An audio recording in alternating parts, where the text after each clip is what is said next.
Oi, oitavo ano, bom dia para vocês.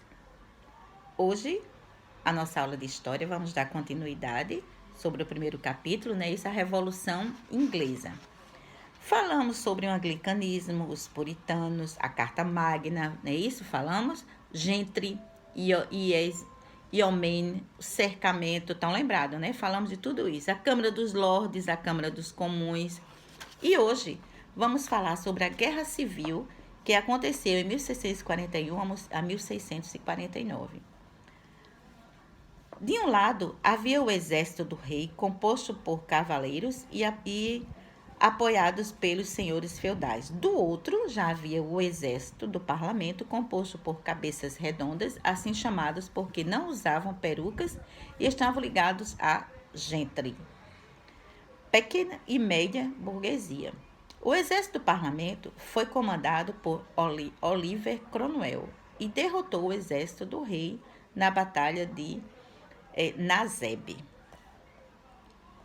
A Câmara dos Comuns então criou uma corte para o julgamento de Carlos I, que era a primeira vez que um monarca seria julgado na história. Ele foi condenado à morte por decapitação. Certo? Assim, a Guerra Civil Inglesa fomentou novas ideias, lançando as bases políticas do mundo contemporâneo. A Inglaterra, então, tornou-se, enfim, uma república e Cromwell, comandante do exército do parlamento, passou, então, a liderar o governo como um ditador. Agora vamos ver o governo de Cromwell como foi. Ele ampliou a participação política da burguesia e seu governo foi forte e repressor.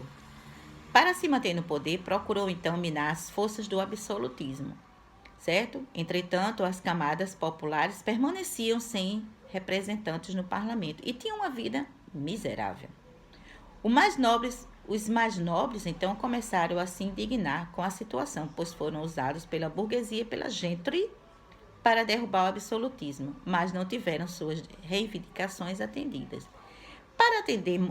Para tentar mudar essa situação, dois grupos se formaram, os niveladores e os escavadores. Os niveladores, eles queriam representantes das camadas menos privilegiadas lá no parlamento inglês. E os escavadores, eles reivindicavam as terras que pertenciam à igreja anglicana, mas na verdade o que eles queriam que fosse feita uma reforma agrária para dar terra às pessoas, certo? A reação de Cromwell aos dois grupos foi severa. Eles prendeu todos os líderes e também mandou executá-los. E dessa forma, através do medo, conseguiu então impor seu governo autoritário totalmente.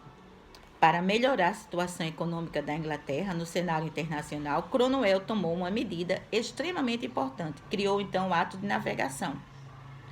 Essa legislação resumia-se da seguinte forma: o comércio com a Inglaterra só poderia ser feito por navios ingleses ou dos países que faziam negócios com a Inglaterra. E com essa lei, os ingleses conseguiriam destruir o poderio marítimo holandês, levando à falência a Companhia das Índias Ocidentais.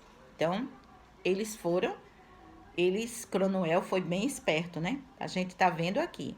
A Holanda, então, possuía a maior esquadra de frete europeia e passou, então, a enfrentar a concorrência dos ingleses que entraram no negócio de fretamento.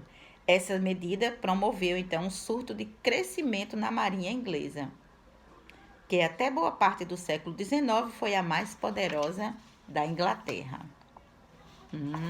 Para vocês verem como foi, né? A Revolução Gloriosa. O que foi?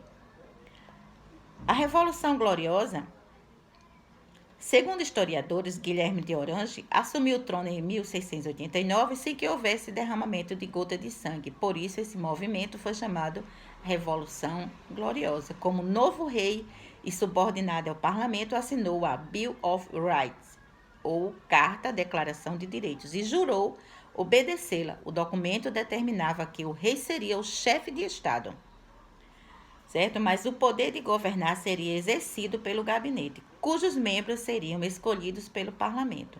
Esse sistema monárquico é conhecido atualmente como monarquia parlamentarista.